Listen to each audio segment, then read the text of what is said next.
Assalamualaikum warahmatullahi wabarakatuh.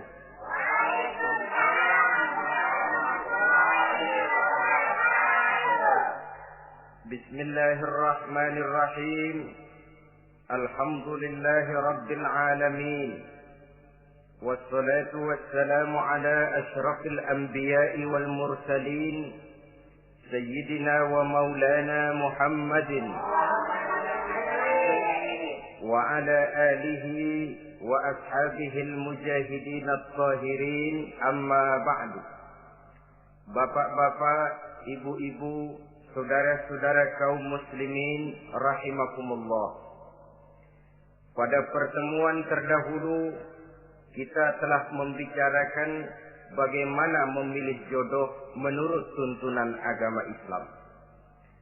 Maka pada pertemuan kali ini pembicaraan akan kita tingkatkan kepada bagaimana membina mahligai rumah tangga bahagia dengan menitik beratkan pembicaraan kepada kewajiban bersama baik sebagai suami maupun sebagai istri. Banyak rumah tangga bahagia tercapai apa yang menjadi cita-cita dan tujuan. Tetapi tidak jarang rumah tangga yang tenggelam sebelum sampai ke pantai yang akan dituju. Pada saat-saat perkenalan seseorang dalam usahanya mencari jodoh, dia merasa bahwa pasangannya itulah yang akan memberikan kebahagiaan kepadanya. Hari-hari di mana terjadi pertemuan selalu menjanjikan dan menyanyikan keindahan. Bahkan sehari tak bertemu rasa seminggu, seminggu tidak bertemu rasa sebulan, sebulan tidak ketemu pingsan. Tidak ada tanda-tanda sesuatu itu akan menjemukan. Namun setelah memasuki kehidupan bahtera berumah tangga, baru beberapa bulan saja atau baru beberapa tahun saja, semua impian tadi sirna dan musnah. Bahagia yang disangka, sengsara yang datang menimpa. Keindahan yang diharap, malah kemalangan yang tumbuh. Hal ini disebabkan orang tidak meresapi hikmah daripada kehidupan berumah tangga, tidak menyadari tanggung jawab dan kewajiban yang akan berbuntut tidak timbulnya saling pengertian, dan pada akhirnya tidak akan tumbuh ketenangan di dalam rumah tangga itu.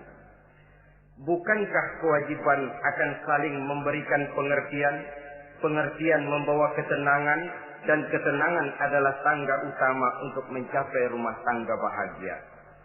Oleh karena itu kita mulai saja dengan kewajiban sebagai seorang suami di dalam memimpin rumah tangga bahagia ini. Yang pertama, kewajiban seorang suami ialah mempergauli istrinya dengan baik. Setiap suami, manakala selesai dia mengucapkan ijab dan qabul di hadapan tuan pengulu atau tuan qadhi, maka ia pun mengucapkan sighat ta'liq yang berisi perjanjian dari seorang suami bahwa ia akan mempergauli istrinya dengan baik, muasyarah bil ma'ruf menurut tuntunan syariat agama Islam. Walaupun janji itu pada zahirnya diucapkan di hadapan tuan pengulu, namun pada hakikatnya itu merupakan janji seorang muslim kepada Allah Subhanahu wa taala.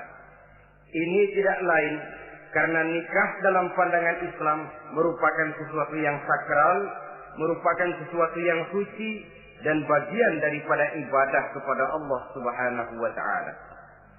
Dalam surah An-Nisa ayat 19, Allah Subhanahu wa taala memberikan bimbingan. Ya ayyuhalladzina amanu la yahillu lakum an tarisun nisaa karha. Hai orang-orang yang beriman, tidak dibolehkan bagi kamu mengambil perempuan secara paksa. Dengan kata lain, pernikahan harus dilaksanakan atas dasar suka sama suka. Tidak ada pihak yang terpaksa dan tidak ada pula pihak yang dipaksa. Kita hidup tidak lagi di satu zaman seperti zamannya Siti Nurbaya. Walaupun barangkali cinta memang bisa timbul setelah pernikahan, tetapi akan lebih baik kalau sebelumnya telah diawali dengan saling kenal mengenal, saling memahami latar belakang masing-masing untuk memudahkan timbulnya saling pengertian. Wala ta'diluhunna litadhhabu bi ba'di ma ataitumuhunna illa an ya'tina bi fahishatin mubayyinah. Dan jangan kamu mempersulit mereka karena ingin mengambil kembali sebagian dari apa yang telah engkau berikan kepada mereka, kecuali apabila mereka telah nyata-nyata melakukan perbuatan-perbuatan yang keji. Wa ashiruhunna bil ma'ruf, dan pergaulilah istri-istrimu itu dengan baik. Fa in karihtumuhunna, kalau kamu merasa tidak suka kepadanya, bersabarlah. Fa asa an takrahu syai'an wa yaj'alallahu fihi khairan katsira, karena boleh jadi kamu tidak menyukai sesuatu, padahal Allah menjadikan di dalam sesuatu yang kamu tidak sukai itu kebaikan yang banyak bagimu. Ini merupakan tuntunan umum betapa seorang suami harus mempergauli istrinya dengan baik, mu'asyarah bil ma'ruf, menurut tuntunan syariat agama Islam. Karena bagaimanapun hak milik seorang suami terhadap istrinya adalah milkul manfaat, milik untuk mengambil manfaat, bukan milkul mutlak seperti seorang memelihara budak umpamanya, yang bisa dihitam putihkan, bisa dijungkir balikan, bisa diperlakukan sekehendaknya. Itu bertentangan dengan tuntunan agama kita. Adalah kewajiban seorang suami mempergauli istrinya dengan baik. Kemudian yang kedua, seorang suami harus menaruh perhatian, menjaga kehormatan, dan bila perlu turut membantu dan menolong pekerjaan istrinya. Menaruh perhatian sampai kepada hal-hal yang kecil, sehingga si istri merasa bahwa dia mendapat perhatian. Ada dia mengadu, ada tempat dia melarikan persoalan, ada tempat dia bercerita. Sejak dari tingkah laku, berpakaian, berperhiasan, make up, dan lain sebagainya. Karena tanpa ada perhatian dari seorang suami, biasanya istri akan menjadi malas, baik untuk bersolek, baik untuk membina dan mengatur rumah tangga, dan lain sebagainya.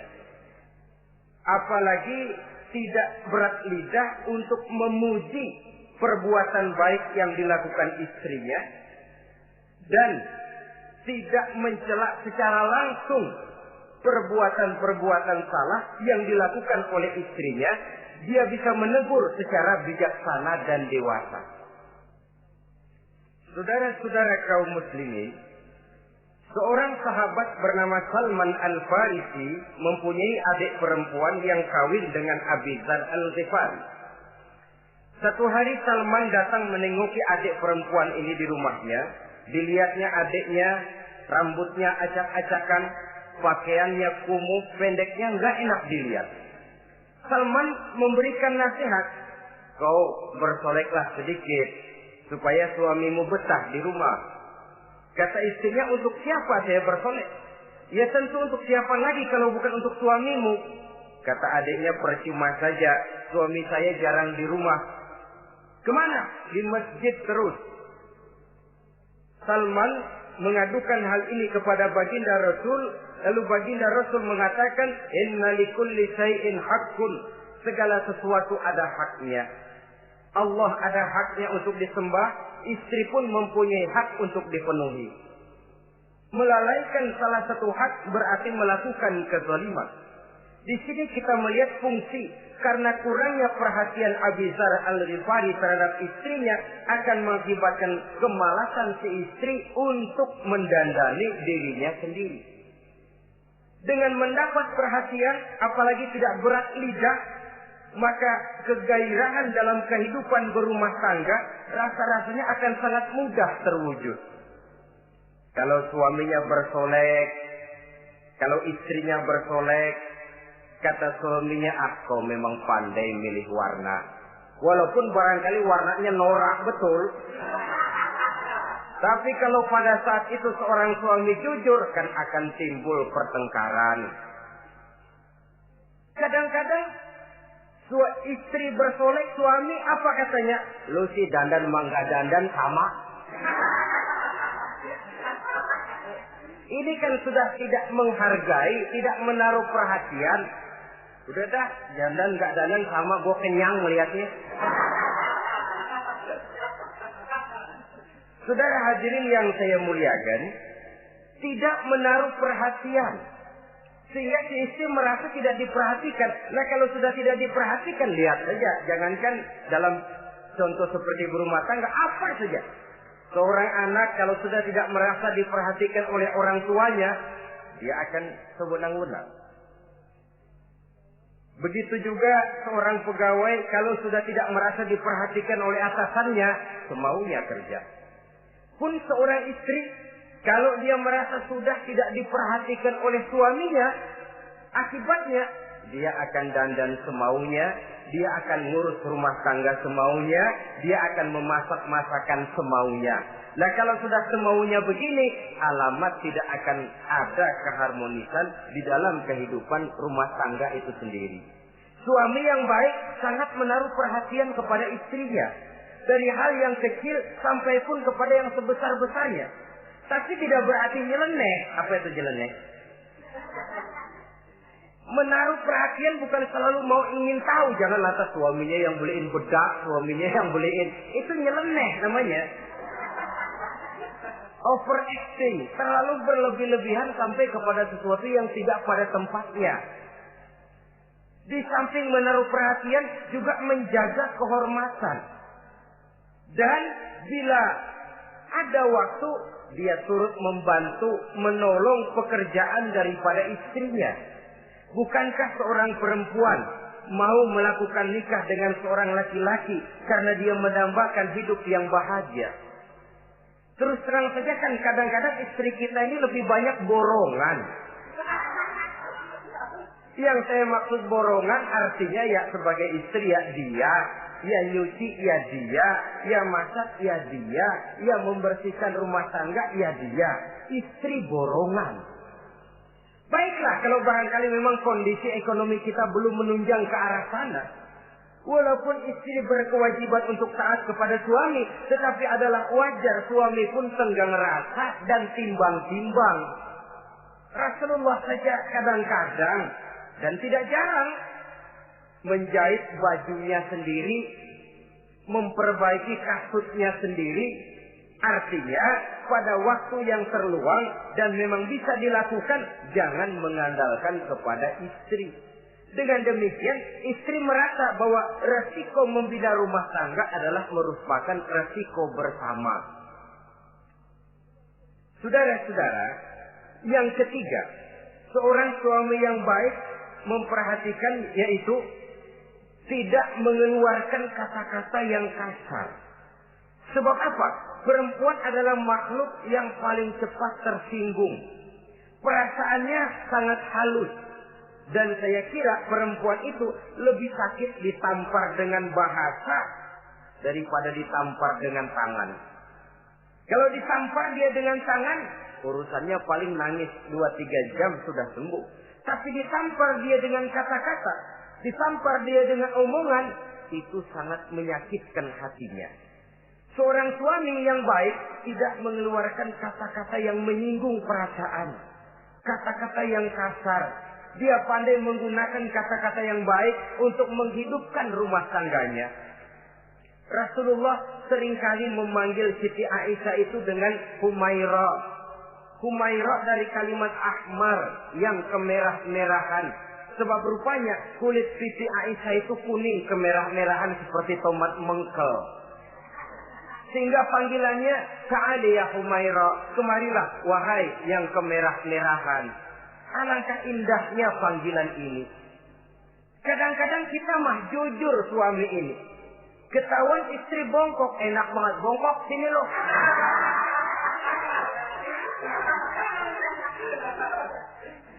Jujur tapi nyakitin. Saudara-saudara, kadang-kadang inilah ya, bahasa perbuatan sangat besar pengaruhnya dalam menciptakan keharmonisan di rumah tangga.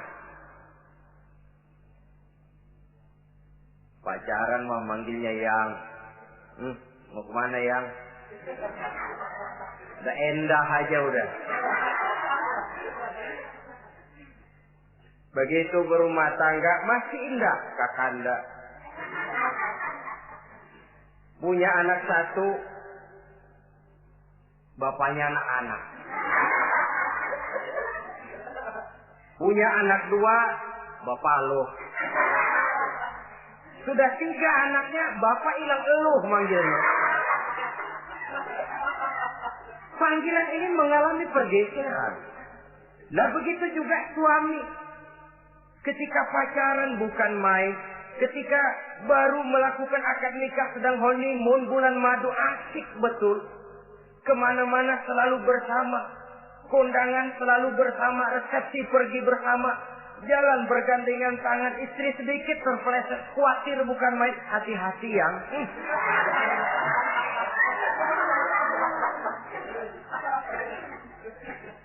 Sudah anak 3, istri ngajak kondangan, kata suami, lo pergi duluan aja dah.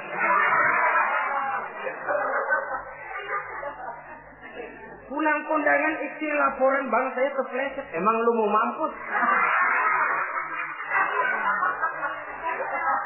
Kejam betul. Hilang panggilan yang tadinya begitu mesra. Saudara hadirin yang saya muliakan, ini kata-kata. Kelihatannya kecil, sederhana, tapi sangat besar pengaruhnya dalam menciptakan rumah tangga yang bahagia ini. Oleh karena itu, soal isi hati kita, itu urusan gaib yang tahu cuma Allah. Orang lebih dahulu lihat penampilan, dan dari penampilan ini yang dinilai adalah kata-kata kita. Oleh karena itu, seorang suami yang baik, dia tidak mengeluarkan kata-kata yang menyinggung perasaan. Kalaupun dia marah betul, dia tidak mencaci maki secara langsung. Dia bisa menggunakan kata-kata kiasan. Maka agama memberikan tuntunan, kalau seorang suami marah, jangan memukul muka.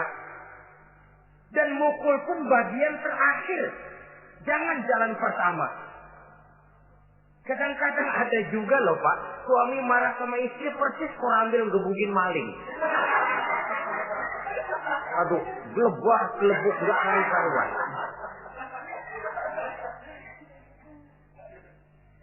Jangan, kata agama, kalau kau memang ya melihat tingkah laku istrimu yang tidak enak, tegur dengan kata-kata lemah lembut. Lemah lembut tidak bisa, sedikit keras. Sedikit keras masih nekat, bentak.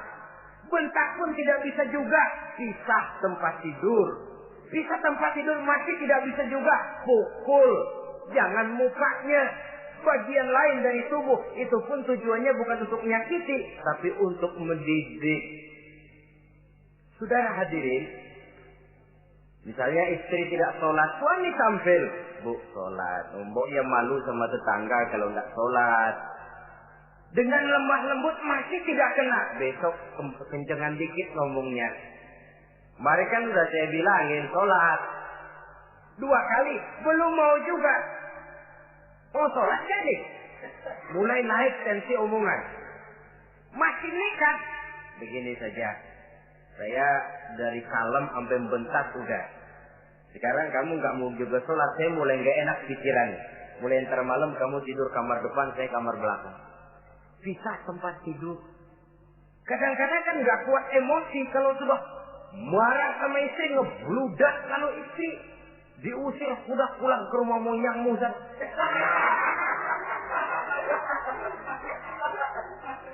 Kata agama jangan, pisah tempat tidur saja. Sudah, kamu tidur kamar depan, saya kamar belakang. Pisah tempat tidur. Kenapa? Nanti malam kalau hujan turun, pikiran berubah, berasa perlu, tinggal pindah kamar. Secara psikologis, saudara-saudara. Jadi melalui processing. Oleh sebab itu, kata-kata sangat besar pengaruhnya di dalam membina kehidupan berumah tangga. Seorang suami yang baik tidak mengeluarkan kata-kata yang bisa menyinggung istrinya. Sebaliknya, istri pun demikian. Tidak mengeluarkan kata-kata yang bisa menyinggung perasaan suaminya. Sebab lebih dosa besar kata-kata suami istri yang menyinggung suaminya, walaupun sama dosanya ya. Tapi lebih besar ketersinggungan seorang suami ketimbang seorang istri itu. Namun agama memberikan tuntunan suami lebih dahulu yang diajarkan. Jangan mengeluarkan kata-kata yang bisa menyinggung perasaan. Baik itu menyangkut dandanan istri, caranya pakaian, caranya jalan, ataupun masakannya. Masakannya sekalipun tidak kita sukai, ya ndak usah. Misalnya sayur keasinan, begitu dicobain menteleng mata pelatat, melotot keasinan. Ndak usah lantas tolak pinggang, lu masak melotot ya. Ndak usah. Saudara hadirin yang saya muliakan, jadi itu dari segi masakan. Dari segi pakaian, umpamanya istri kita berpakaian tidak sesuai dengan tuntunan agama, cukup kita bisa berkata, pakaianmu sebenarnya bagus, motifnya, potongannya, kainnya, cuma mbok kok kelihatannya kok potongan badanmu kok kelihatan betul dengan terbungkus pakaian seperti itu. Alangkah lebih baiknya, nah, dengan demikian istri nggak terlalu tersinggung. Daripada sudah dandan bagus-bagus, lalu istri suami ngobrol kata yang nggak enak. Bagus loh kayak nangka dikrosorin.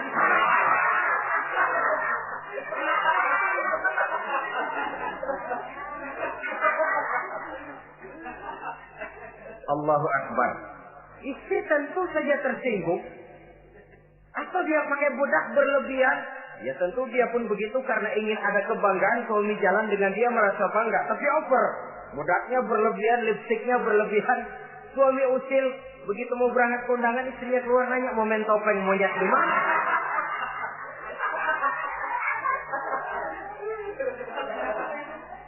Tentu dia akan tersinggung karenanya. Jadi saudara-saudara, ini yang ketiga. Yang keempat, seorang suami yang baik jangan memberikan pekerjaan di luar batas kemampuan istrinya. Loh, tugas istri itu nyaris 1 kali 24 jam. Seorang suami bagaimanapun payah dia bekerja, pulang dia bisa istirahat, tidur malam dia bisa tidur dengan nyenyak. Tapi seorang istri, apalagi dia punya anak kecil, bayi misalnya, itu nyaris jam kerjanya 1 kali 24 jam. Sejak bangun tidur sampai tidur lagi, bahkan tidurnya pun selalu diusik oleh anaknya. Anaknya kalem, bapaknya ngusik.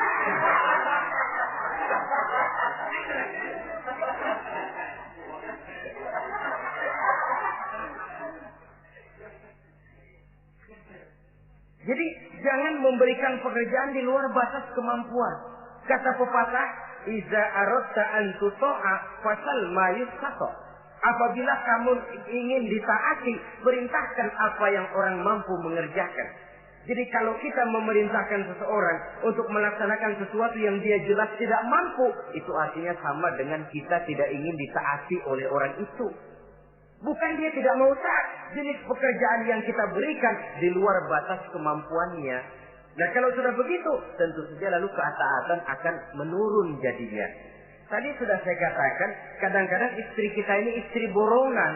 Dalam arti, ya dia masak, ya dia nyuci, ya dia ngepel, ya dia ngejemur, ya dia ngetrika. Borongan. Terlalu berat tugasnya. Oleh karena itulah seorang suami yang baik, dia harus tenggang rasa, timbang diri, tidak memberikan pekerjaan yang di luar batas kemampuan daripada istrinya. Kalau tidak mampu karena merasa dimanjakan oleh istri suaminya. Karena merasa dapat angin dimanjakan, mestinya mampu, lalu berpura-pura tidak mampu. Apalagi istrinya suaminya sedikit-sedikit mau menolong dia. Jadi posisi ini nanti bisa berbalik loh. Karena terlalu memanjakan istri bisa membludak. Akhirnya suami yang nyuci, suami yang ngerika, istri tidur. Walaupun tentu saja tidak jelek, tetapi itu sudah overacting namanya. Saudara hadirin yang saya muliakan, itu yang keempat. Yang kelima, kewajiban seorang suami yang baik, ia mencukupkan belanja rumah tangga. Cukup itu relatif. Cukup menurut ukuran standar kemampuan kita. Sebab kemauan kita mungkin tidak terbatas. Tapi kemampuan kita yang terbatas. Kalau kemampuan ini bisa kita ukur dengan kemampuan, insya Allah kita cukup. Dan pernah saya katakan, orang kaya adalah orang yang hidupnya paling cukup. Salah kalau kita berkata orang kaya itu yang rumahnya gedung bertingkat. Tidak betul orang kaya itu yang mobilnya 5, yang gajinya jutaan, yang kebunnya lebar, yang pabriknya luas. Tidak. Orang kaya, orang yang hidupnya cukup. Orang miskin, orang yang selalu merasa kurang. Jadi kalau ingin jadi orang kaya, resepnya gampang sekali. Cukup dengan apa yang diberikan Allah, kita sudah kaya. Tapi kalau ingin miskin, maka bukalah mata selebar-lebarnya. Bagaimanapun banyak nikmat Allah diberikan kepada kita, tidak pernah ada rasa cukupnya. Dikala itu akan tertanam sifat kemiskinan dalam diri. Maka ukuran cukup ini yang relatif. Jadi kalau kita memang ekonomi menengah ke bawah, jangan ingin cukup seperti halnya ekonomi menengah ke atas. Nah, saudara-saudara, di samping belanja rumah tangga yang menyangkut makan, minum, pakaian dan sebagainya, bila ada kelebihan rezeki, juga perhiasan untuk istri. Karena istri itu zinatul hayati dunia, perhiasan hidup di dunia. Jangan lalu berat hati, kan suami yang peras keringat, banting tulang, pergi pagi pulang sore. Mestinya suami dulu dong, cukupi pakaiannya. Betul, kelihatannya memang begitu.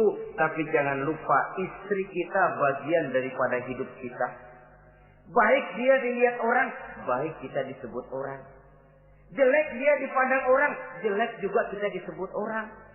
Dia adalah bagian daripada kehidupan kita. Orang kan sering bilang tuh, Mpo Ano, kenapa? Gue gerah banget lihatnya. Emang kenapa? Emang kenapa dia? Ke pasar pakai kutang doang.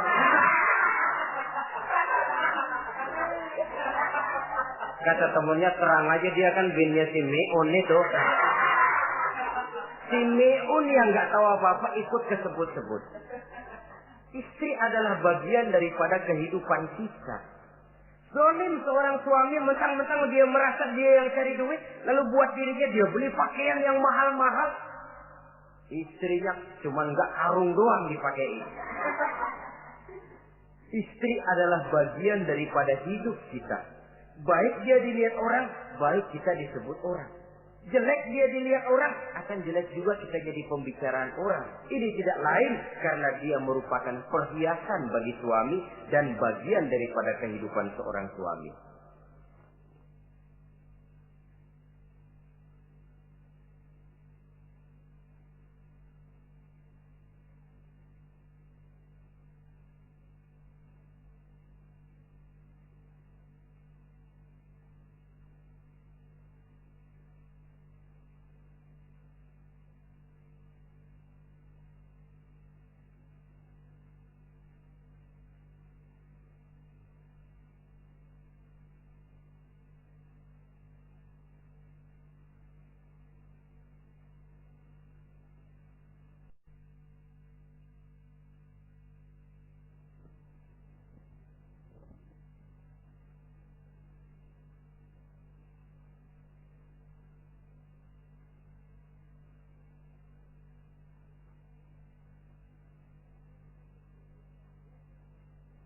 Adalah satu perbuatan zalim misalnya, kalau seorang suami manakala dia beroleh rezeki parkir di restoran. Kalau tidak ada duit baru dia pulang ke rumah. Sementara dia enak makan makanan yang serba nikmat dan lezat di restoran yang serba ada, istrinya di rumah cukup kangkung saja sama toge. Adalah satu perbuatan yang zalim dan istri berhak menuntut karena itu memang merupakan haknya. Begitu besar nilai pahala memberikan nafkah ini, Sampai-sampai Nabi dalam hadis yang diriwayatkan oleh Imam Muslim dan Ahmad bersabda, dinarun anfaqtahu fi sabilillah wa dinarun anfaqtahu ala rukbatin wa dinarun tasaddaqta ala miskin wa dinarun anfaqtahu ala ahlika a'zamuha ajran allazi anfaqtahu ala ahlika. Uang yang kamu belanjakan di jalan Allah, uang yang kamu belanjakan untuk membebaskan budak, uang yang kamu sedekahkan kepada orang miskin, dan uang yang kamu belanjakan untuk nafkah keluargamu, pahalanya itu lebih besar uang yang kamu belanjakan untuk nafkah keluargamu. Ya Allah. Jadi rupanya nilainya sedemikian besar. Saudara hadirin yang saya muliakan, ini kewajiban yang keempat. Yang kelima maksud saya. Yang keenam, kewajiban seorang suami, dia berusaha untuk meningkatkan pengetahuan daripada istrinya. Membimbing. Sebab selain daripada berfungsi sebagai seorang suami, dia juga adalah guru daripada istrinya. Kalau dia tidak bisa membimbingnya secara langsung, setidaknya doronglah istrinya untuk ikut menghadiri pengajian, majelis-majelis taklim, bergaul dengan ustazah-ustazah, sehingga terdapatlah peningkatan pengetahuan. Paling kurang pergaulannya bertambah luas, cakrawala pandangannya juga tidak jadi sempit karenanya. Sebaliknya, peluang ini pun harus dimanfaatkan oleh istri dengan sebaik-baiknya, dengan niat yang ikhlas keluar dari rumah untuk mencari ilmu pengetahuan. Yang repot kadang-kadang dari rumah berangkat ngaji, sampai di pengajian suaminya diakur-akurin.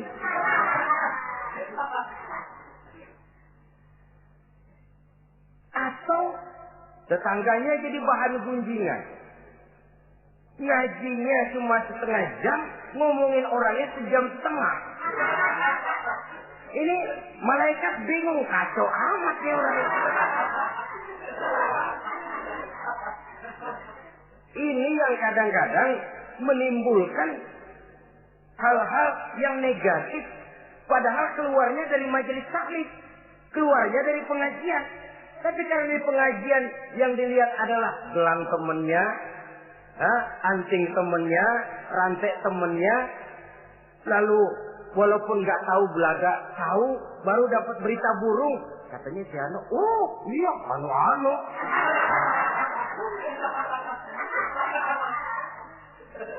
Saudara hadirin yang saya muliakan, akhirnya nanti kan suami jadi pegel. Lu kok disuruh ngaji bukan mikir bener, pulang malah gua digonggong-gonggong minta gelang, bagaimana? Rupanya tidak memanfaatkan peluang yang diberikan itu seperti yang seharusnya. Jadi kalau memang seorang suami tidak bisa membimbing istrinya dalam arti meningkatkan ilmu pengetahuannya, doronglah dia, berikan kesempatan untuk menghadiri pengajian, majelis-majelis taklim yang akan lebih membuka nuansa pergaulan, lebih meluaskan pandangannya, dan ada refreshing. Nah, ini penting. Apakah kita suami ini pernah membayangkan bagaimana kalau kita 1x24 jam mesti ada di rumah saja? Tiap hari menghadapi yang itu juga. Apa tidak timbul kejenuhan? Kalau kita begitu, apa istri kita juga tidak begitu?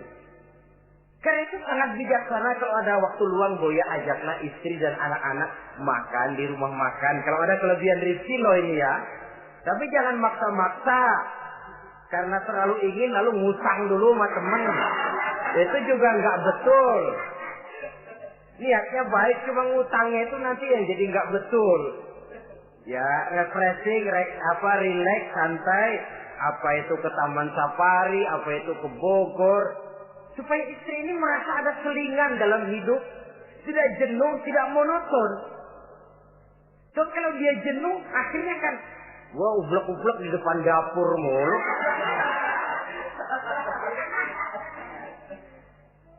Saudara hadirin yang saya muliakan, kejenuhan ini pada suatu saat kan akan meledak. Nah, kalau meledak tanpa tersalurkan, dia akhirnya akan mencari saluran sendiri. Iya kalau positif, kalau negatif, inna lillahi wa inna ilaihi raji'un jadinya. Oleh karena itu, seorang suami yang baik berkewajiban meningkatkan pengetahuan istrinya. Sebab boleh jadi istri tidak melaksanakan kewajiban karena tidak tahunya. Nah kalau istri nggak tahu jangan digoblok-gobloki. Mestinya dibimbing, diberikan kesempatan ngaji. Kamu sih disuruh gini aja kok nggak bisa, emang goblok aku nih. Memang bukan dibimbing malah digoblok-gobloki. Kalau istri kan apa ya? Bahasa Prancisnya nelongso. Apa nelongso? Narik diri. Apa katanya? Gue tahu lo goblok, lo nggak kawin sama gue. Nah,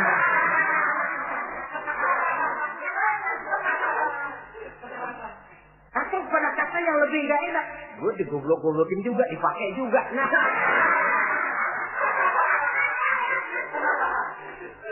kan lebih nggak enak lagi tuh.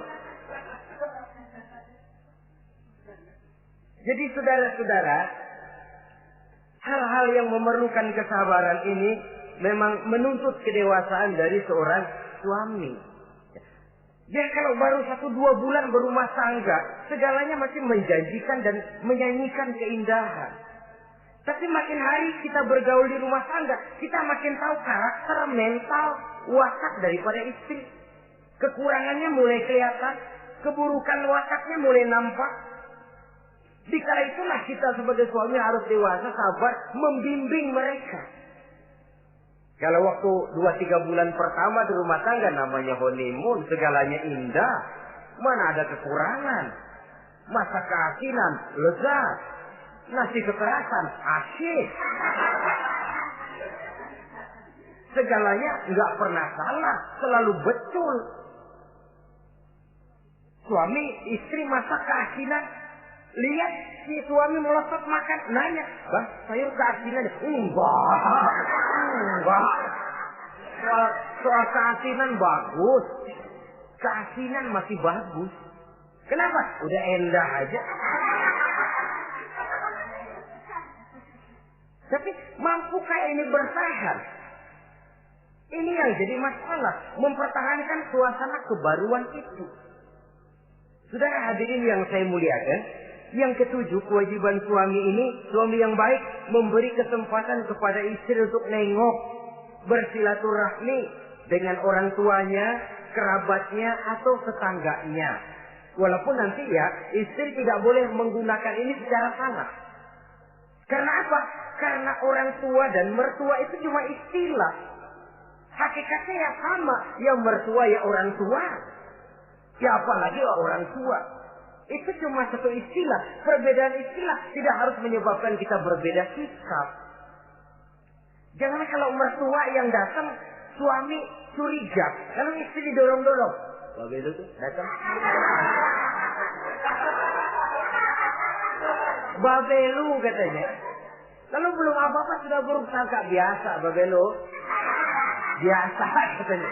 Nah, biasa ini sudah gak enak tuh. Biasa datang bawa jeruk, pulang minjem duit. Allahu Akbar. Ini kan sudah menanamkan rasa gak enak. Malah akan lebih baik kalau mertua yang datang, suami menyambut lebih dahulu. Sehingga akan nampak kecintaannya. Tidak lagi membedakan antara mertua dengan orang tua karena cuma sekedar istilah. Memberikan kesempatan. Dan seorang istri pun, walaupun akan ke rumah orang tuanya sendiri, izin suami itu wajib. Jangan merasa, saya kan mau ke rumah orang tua sendiri, kepada orang tua kan ibadah, wajib, betul. Tapi setelah punya suami, ranking pertama suami. Bukankah saudara pernah dengar satu riwayat, seorang sahabat akan pergi jihad di jalan Allah, perang membela agama. Ketika akan berangkat, dia pesan sama istrinya, "Aku mau perang membela agama. Aku pesan, kalau aku belum pulang ke rumah, kau jangan keluar rumah." Baik bang, berangkatlah si suami dengan iringan doa istrinya. Nah, ini istri yang baik ya. Suami pergi kantor, istri doa. Di situ letak kerjasama. Suami buka warung, istri sembahyang duha. Di situ letak kerjasama. Ya Allah, kata istri dalam doanya itu, mudahkan rezeki suami saya. Kalau memang rezekinya masih di langit, turunin ya Allah. Kalau masih terpendam di perut bumi, keluarkan ya Allah. Kalau masih jauh, dekatkan ya Allah. Ikhlas melepas suami dengan iringan doa. Suami pun berusaha, lelapan terasa jalannya. Tapi kalau dari berangkat keluar rumah sudah dilepas oleh bemo. Tahu bemo? Moyo. Itu suami berangkat juga hatinya sudah kusut. Sudah tidak dilepas dengan doa. Lalu istri juga barangkali suaminya berangkat ngedumel. Ya, jangan dikasih rezeki dah Tuhan, tadi dikasih rezeki gak kawin lagi.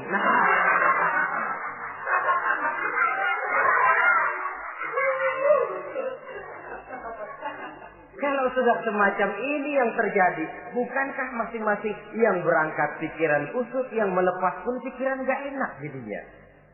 Di situ letak kerjasama. Saudara hadirin, setelah suaminya ini pergi, datang utusan dari orang tua si istri tadi. Assalamualaikum Bu. Waalaikumsalam. Ada apa? Orang tua ibu sakit keras, ibu diminta datang. Ya Allah, suami saya baru saja berangkat. Istri suami saya bilang kalau dia belum pulang perang, saya nggak boleh keluar dari rumah. Tolong sampaikan maaf saya kepada orang tua saya belum bisa datang karena suami saya pesan begitu. Pulang utusan ini. Besok balik lagi. Gimana? Aduh Bu, orang tua ibu makin parah. Kelihatannya nggak ada harapan datang dah sebelum menghembuskan nafas yang terakhir. Suami saya belum pulang. Saya nggak berani keluar rumah sebab begitu pesannya. Sudah, pulang saja. Saya ikut doa, mudah-mudahan orang tua cepat sembuh. Besoknya hari ketiga utusan ini datang lagi. Bagaimana? Sudah meninggal Bu. Barangkali sebelum dikubur ibu masih mau ketemu. Maaf saja. Bagaimanapun berat hati saya, suami saya belum pulang. Pesannya tadi begitu. Ini rupanya utusan kesel. Ini orang sama orang tua sendiri gini-gini amat. Lalu lapor kepada baginda Rasul. Apa jawab beliau? Baginda Rasul malah berkata, dosa orang tua yang meninggal ini sudah diampuni oleh Allah karena dia mempunyai anak perempuan yang begitu taat kepada suaminya. Allahu Akbar.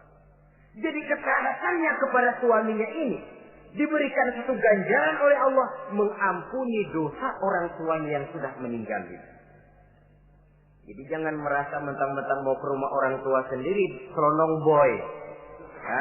Selonong boy, masa bodoh laki mau tahu nggak tahu, pokoknya gua ke rumah orang tua gua sendiri. Jangan lupa setelah berumah tangga, ranking urutan pertama suami, setelah itu barulah orang tua. Saudara hadirin yang saya muliakan, begitu juga istri yang baik mendapat izin dari suaminya. Bu, tolong ambilin uang di dompet. Sudah izin. Istri yang baik, dompetnya dibawain. Ini saja Bang, ambil sendiri. Nanti saya ambil 10.000, merasa kurang 20.000, lagi ambil saja sendirilah. Lain dengan istri yang nyelongcong, laki pergi mandi, dompet acak-acakan.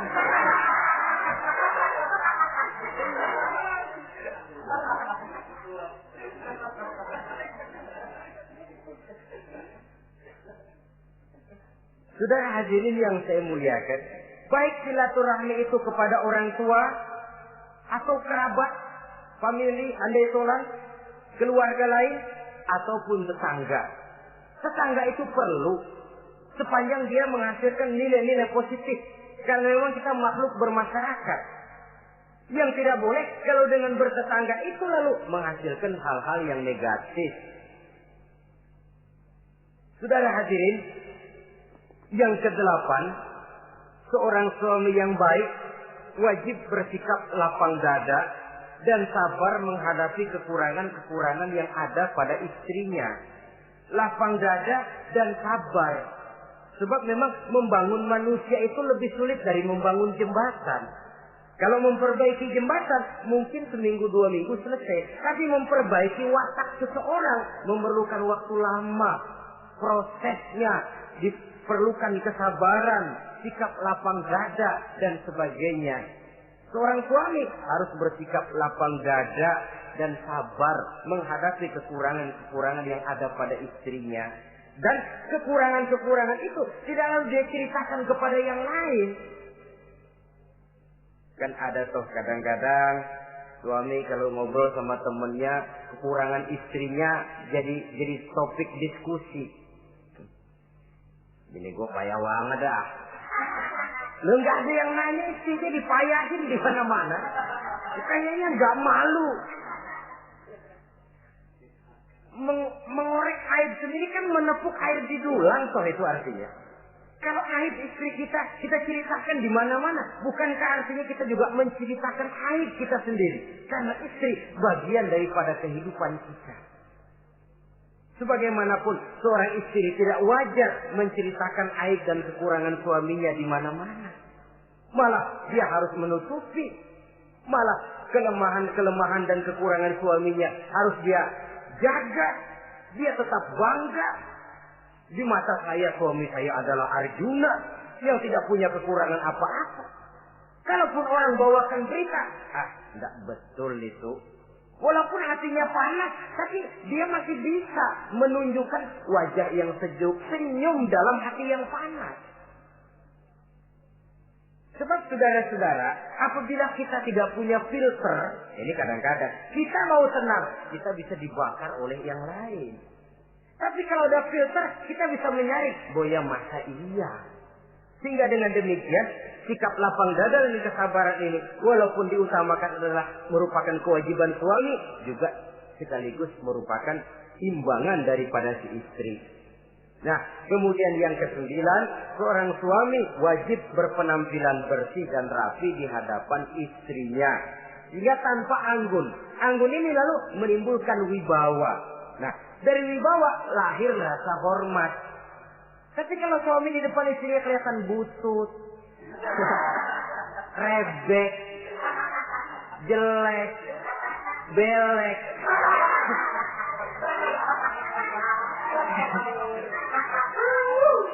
kata istrinya jodoh gua apes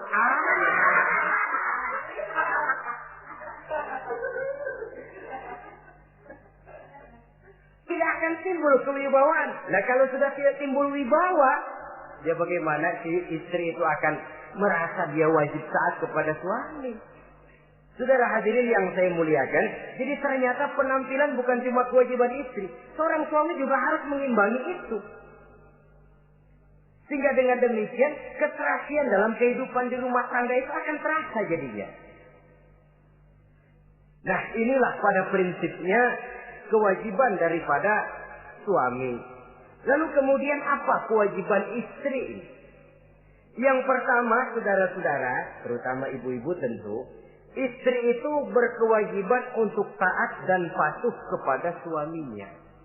Sepanjang perintah suaminya itu tidak untuk bermaksiat kepada Allah. Jangankan amalan yang mubah, amalan yang sunnah saja tidak diizinkan oleh suami, masih dikerjakan oleh istrinya. Dosa. Itu amalan sunnah. Misal saja ini ya. Suami kebetulan ngambil cuti. Hari Senin ada di rumah. Begitu malam Senin, kata si istri, "Bang, besok kan hari Senin, saya mau puasa sunnah." Karena istrinya santri, biasa puasa Senin Kemis. Kata suaminya, "Lu tega amat, gua tumben perek Senin. Senin ada di rumah lalu mau puasa, gua lu suruh ngapain?" Umpamanya lo ya, umpama.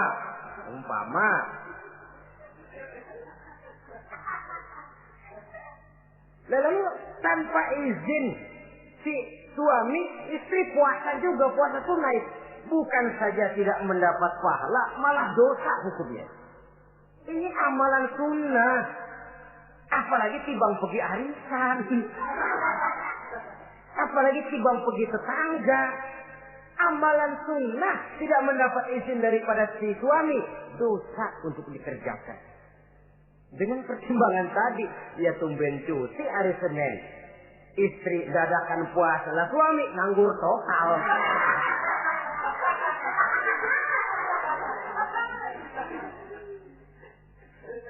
Saudara hadirin yang saya muliakan, Nabi bersabda, "Ayyuma imra'atin matat wa zawjuha anha radin illa dakhalatil jannah."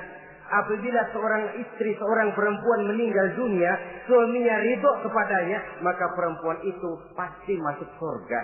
Ini artinya kalau seorang perempuan meninggal dunia, ya dia tukang ngaji, ya puasa Senin Kemisnya rajin, ya sujudnya hebat, tapi dia meninggal suaminya enggak ridho, pintu surga belum dibukain sampai suaminya ridho kepadanya.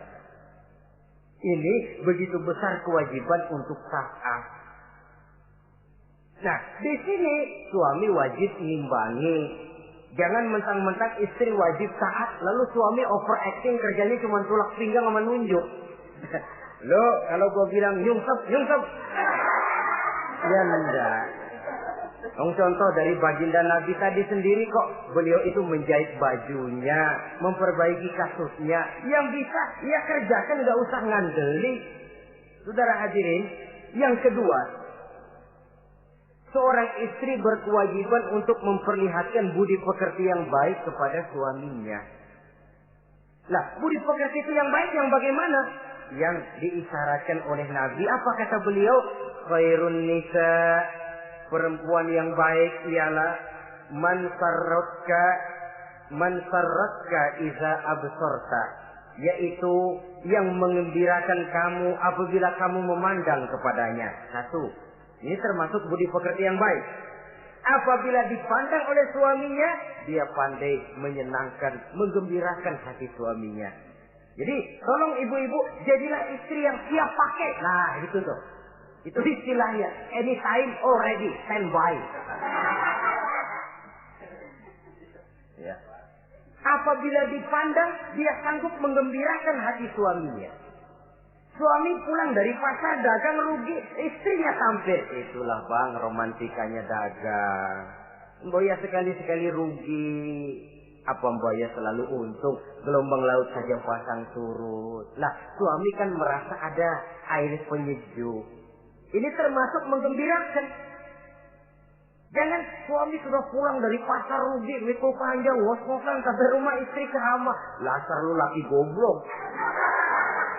Dagang pakai rugi. Ini kan suami sudah di pasar rugi, sampai rumah digoblok-goblokin. Nah itu nanti ya efeknya suami itu kalau sudah istri nggak menyenangkan hatinya di rumah, si suami itu kena penyakit yang istilah sekarang ini penyakit broken home. Nah penyakit nggak betah di rumah. Mestinya dia kumpul di rumah, dadakan di pos ansik dia kongkok. Sampai subuh lagi, sampai subuh. Sampai subuh. Saudara hadirin yang saya muliakan. Pandai menggembirakan, menjadi penghibur. Usaha suami gagal, dagangnya rugi. Gairahnya bekerja menurun. Di saat itu istri tampil jadi pengimbang yang baik. Sehingga dengan demikian istri suami lalu merasa ada sedikit air penyejuk. Apabila dipandang, dia pandai menyenangkan hati suaminya. Bagus kalau seorang istri pada saat ada suaminya di rumah dia berdandan. Dan suaminya tidak di rumah dia apa adanya. Dan keliru besar. Sebab dandannya seorang istri dengan niat untuk menyenangkan hati suaminya merupakan ibadah. Saudara hadirin, ciri yang kedua dari budi pekerti yang baik seorang istri itu apa? Wa tuti'aka iza amarta. Kalau diperintah, dia taat kepadamu. Diperintah, dia taat sepanjang perintah itu tidak untuk bermaksiat kepada Allah. Yang ketiga lagi cirinya watahfazu ghibataka fi nafsiha wa malika. Dia dapat menjaga diri baik pada waktu kamu tidak ada, baik menjaga dirinya sendiri ataupun menjaga hartamu. Tidak menggunakan kesempitan di dalam kesempitan. Ini ciri dari budi pekerti. Yang ketiga, sekarang kewajiban seorang istri dapat mengatur rumah tangga dengan baik dan rapi. Mengatur rumah tangga itu kan tidak perlu biaya yang mahal-mahal. Asal ditempatkan pada tempat yang serasi, komposisi warna yang cocok, tidak perlu perhiasan yang mewah-mewah. Orang lalu terkesan, rumahnya ini sejuk ya. Kenapa? Tata ruangannya kok enak dilihat, apik. Enggak karena mentang-mentang semua kepengen dilihat orang, semua ditaruh di ruang tamu. Sampai tempayan piring naik ke ruang tamu semua. Walaupun mahal, tapi kalau tidak pada tempatnya kan orang lalu, ini kok terlalu amat ya. Dapat menata. Dan menata ini tentu karena pergaulan. Saudara hadirin yang saya muliakan, sehingga dengan demikian ada suasana kebetahan. Orang di rumah itu merasa seperti, itulah yang dikatakan Nabi, baiti jannati, rumah tanggaku laksana surga bagiku. Laksana kebun, tempat di mana kita melepaskan lelah, tempat di mana kita menemukan ketenangan, tempat di mana kita menemukan refreshing dari segala kejenuhan dan kelelahan akibat tugas-tugas yang kita hadapi, baik di kantor, di tengah masyarakat, di pasar dan lain sebagainya. Yang keempat, jangan menambah kesulitan suami. Syukur kalau malah bisa membantunya. Bahwa ada seorang istri yang bekerja itu bagus, asal bisa menjaga diri dan bisa menjaga kepercayaan dan kehormatan daripada suaminya. Dan suami pun yakin bahwa jenis pekerjaan yang dikerjakan oleh istrinya itu tidak bertentangan dengan agama. Tapi malah kalau si suami yang mempekerjakan istrinya, mengeksploitir istrinya, ini zolim. Istrinya yang disuruh kerja, suami ongkang-ongkang kaki di rumah, istrinya yang peras keringat banting tulang. Ya kalau kerja, kalau dikerjain lebih parah lagi. Kan tidak sedikit toh problema rumah tangga semacam ini. Sehingga dengan demikian akhirnya apa? Kendali rumah tangga di tangan istri. Karena istri merasa dia yang cari duit. Istri merasa dia yang berusaha. Kenapa dia tidak mengendalikan rumah tangganya? Dikala itu jatuhlah suami di bawah komando istrinya. Hilang wibawa, hilang karisma, tidak ada ketakutan. Malah akhirnya berbalik seolah-olah si suami jadi istri dan si istri menjadi suami. Apalagi di zaman seperti sekarang. Walaupun pekerjaan sulit, tapi mereka yang punya wajah cantik, mudah senyum, gampang bergaul, dan mau obral. Tentu banyak saja lapangan kerja yang nyata-nyata bertentangan dengan agama. Nah, yang terakhir, kewajiban daripada istri ialah hemat, cermat, rajin, dan pandai menyimpan. Kalau dia dibelikan perhiasan oleh suaminya, niatnya tidak lain. Pertama, menyenangkan hati suaminya. Yang kedua, berjaga-jaga kalau nanti ada kesulitan, toh perhiasan ini bisa dimanfaatkan.